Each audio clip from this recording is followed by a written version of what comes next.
My name is Matthew Kaminsky. I'm with EverDry Waterproofing in Michiana, and today we're here to discuss trusted advice on basement waterproofing.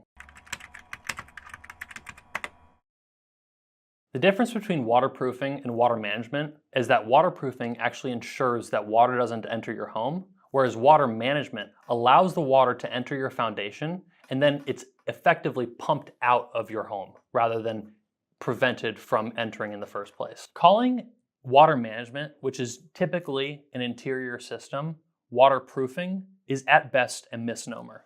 What I have with me here is a copy of the International Residential Code.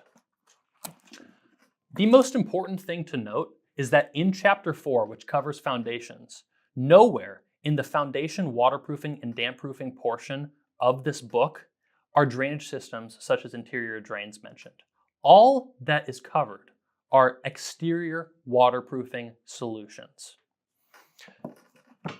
Interior systems have a time and a place where they are necessary and relevant, and I would argue that most basements do need an interior system. The early warning signs of basement moisture problems, if your basement's unfinished, is going to be dark spots on your foundation wall, musty smells, white powder known as efflorescence, potentially peeling paint, and in some cases, even mold. It's super important to note that by the time you're seeing interior signs of moisture, it's highly likely that the exterior of your foundation has been degrading for multiple years. What homeowners can do to help prevent basement moisture issues are three primary things. 1, grading. 2, extending downspouts. And 3, checking the integrity of their exterior waterproofing solution. By the time you're seeing water on the interior, it's really important to note that regrading and extending your downspouts isn't going to magically fix your concrete. Concrete does not heal itself. These are explicitly prevention tactics that can ensure the exterior of your foundation does not degrade rapidly over time, especially when the damp proofing goes away. Something that's really important to note here is that the International Residential Code only necessitates damp proofing for the exterior of a foundation. We've found that damp proofing typically lasts 10 to 12 years. So by year 15 or year 20 of your house being built, it's highly likely that that damp proofing has degraded to the point that your foundation wall is completely bare and exposed to the harsh conditions outside, especially in the winter. There are a lot of things that a homeowner should consider when choosing a waterproofing company.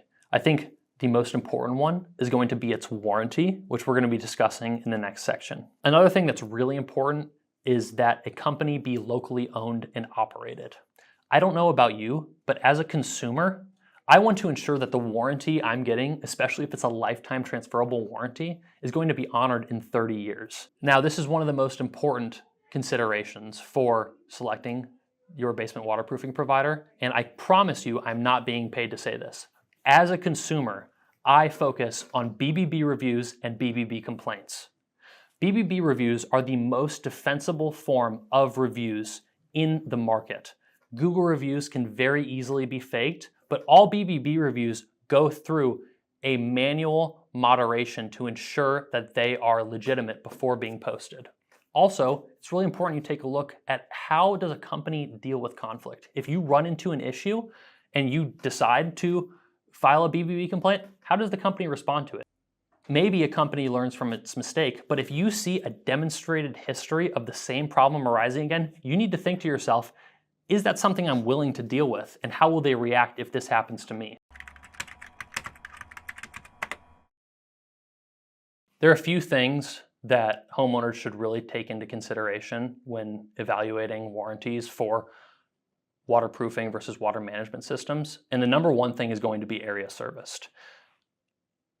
A company cannot legally warranty a part of your home that they haven't worked on.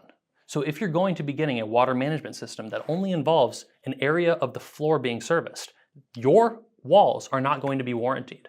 So when you call and you have a tremendous issue with your wall, it is not going to be that company's problem because you signed up for that limited warranty based on the system that was installed. It's extremely important to consider that the warranty is only as good as the company, and the company is only as good as the holding company that actually owns the underlying shares of the company.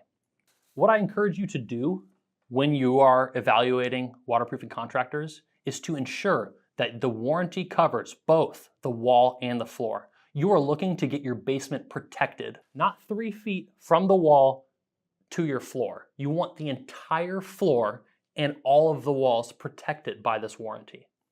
Now, for my favorite part of our segment, I'd like to discuss what you don't want to see in a warranty. I'm going to read through a couple of real warranties that some companies offer. This is the warranty for the primary and complete solution offered by this company. Due to our products installed in a partial configuration, the partial warranty does not cover leakage and seepage. You're watching this video because you're interested in getting your basement waterproofed. If your objective is to ensure your basement is waterproofed, because that's probably the word you initially searched up, waterproofing, not water management, wouldn't you want the entirety of your basement to be waterproofed? And if so, if your basement was going to be waterproofed, why would a contractor ensure that leakage and seepage is not covered in their warranty? Now this one's my absolute favorite. This warranty does not cover water entering your home through surface runoff and flooding. Floods happen in our service area. You want to ensure that your basement is protected from these floods. What this is saying is your basement will not be protected from floods. I think that's the most compelling reason to get your basement waterproofed, to ensure your basement does not become flooded.